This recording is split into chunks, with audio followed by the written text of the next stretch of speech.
you're part of it.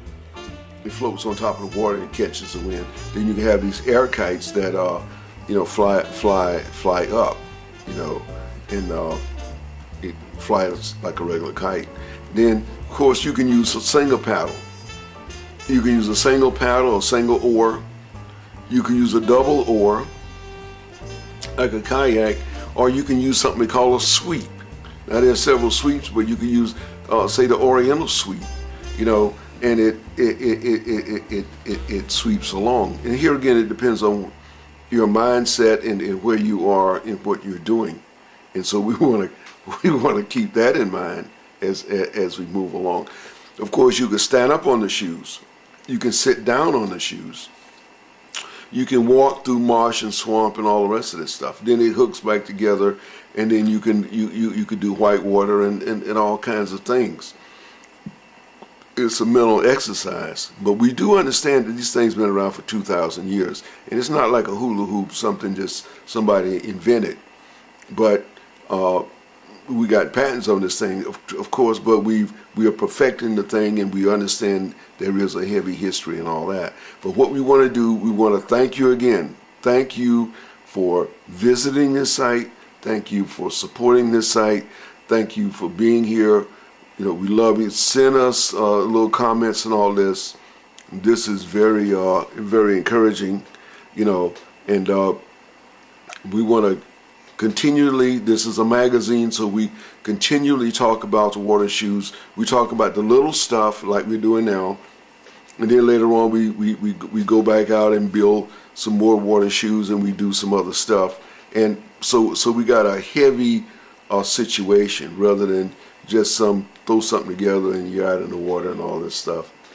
We got time, I hope, to build things, I hope. So we have about 380 pieces on, and we're steady doing some other stuff. You're working in your high schools, your colleges, universities, and all this stuff. If you want to do some more classes or do some other things, we're living out here in Okinawa, Japan, which is, like we said before, we way out here in the middle of the ocean, the UQ archipelago. But every once in a while we get to the States. Every year or so, save a couple of quarters, we fly into New York and then down to Miami, and so we fly all the way across the country, from California all the way from East Coast, West Coast all the way to the East Coast. And in fact, the way the plane flies, it flies up around Alaska sometimes, and we land in Detroit, and we're going down. So look, we want to thank you again.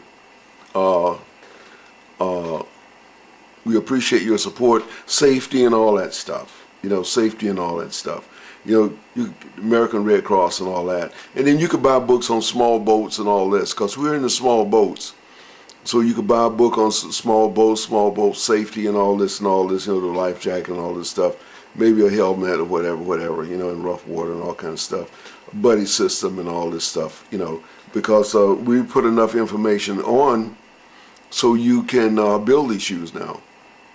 We've laid enough information on that you can casually begin to build the shoes. And we want you to start building shoes and going out in small water, small ponds, with an observer and all this stuff, with the safety stuff. You got your jacket on, you let people know that you're going out.